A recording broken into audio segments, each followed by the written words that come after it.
बाप बड़ा ना भैया, सबसे बड़ा रुपया। अब क्या होगा भैया?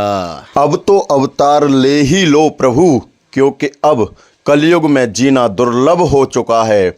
जीना तो जीना, अब तो मरने के बाद भी चिता को अग्नि जब दी जाती है जब पैसे का बंटवारा हो जाता है। ऐसा ही एक वाकया मथुरा के शमशान घाट पर देखने को मिला, जहां 8 घंटे करीब चिता पर शव रखा रहा और बंटवारे के बाद ही चिता मुखाग्नि दी गई।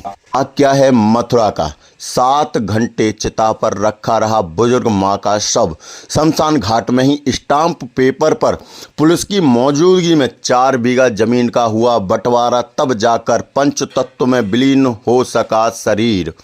मथुरा के गोविंद नगर इलाके में बिरला मंदिर के पास स्थित शमशान घाट में एक बेहद शर्मनाक वाकया सामने आया। बुजुर्ग पुष्पा देवी 98 वर्ष का शव 7 घंटे तक उनकी बेटियों के बीच हुई 4 बीघा जमीन बंटवारे की रार में मुखाग्नि के इंतजार में रखा रहा।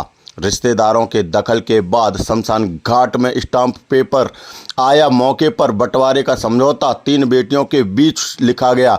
इसके बाद सबको ही दी गई मुखाग्नि। पुष्पा मूल रूप से नगला छीता गांव की रहने वाली थी।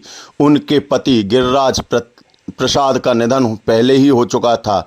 पुष्पा देवी का कोई बेटा नहीं था। वह शादीशुदा बेटियों के यहाँ रहकर अपना जीवन काट रही थीं। वर्तमान में वह अपनी बेटी मिथिलेश, पत्नी मुरारी निवासी गली नंबर 5 आनंदपुरी शहर कोतवाली के यहाँ रह रही थीं। बीती रात उनकी बीमारी से मौत हो गई। सुबह 10:30 बजे करीब सबको बिरला मंदिर के पास स्थित मोक्ष धाम ले जाया गया।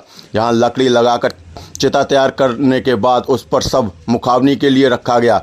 इसी बीच मृतका पुष्पा देवी की बड़ी बेटी शशि निवासी सादाबाद, जो कि विधवा है, वे अपनी बहन सुनीता के साथ पहुंची। वहां दोनों ने बखेड़ा खड़ा कर दिया।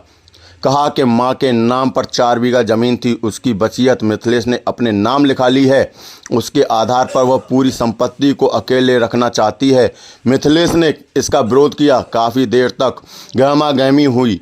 मौके पर गोविंदनगर एवं शहर कोतवाली पुलिस भी पहुंच गई। इसके बाद रिश्तेदारों ने दखल दिया और स्टाम्प मंगाकर समझौता किया गया। इस प्रकार हुआ समझौता। इंस्पेक्टर रवि त्यागी के अनुसार 4 बीघा जमीन में से मिथिलेश द्वारा 1.5 बीघा जमीन को बेच दिया गया था। 2.5 बीघा जमीन बची थी। इस समझौते में तय हुआ कि 1 बीघा जमीन विधवा शशि को दी जाएगी और बाकी की जमीन में बराबर का बंटवारा सुनीता और मिथिलेश के बीच किया जाएगा। तब जाकर लाश को मुखाग्नि दी गई।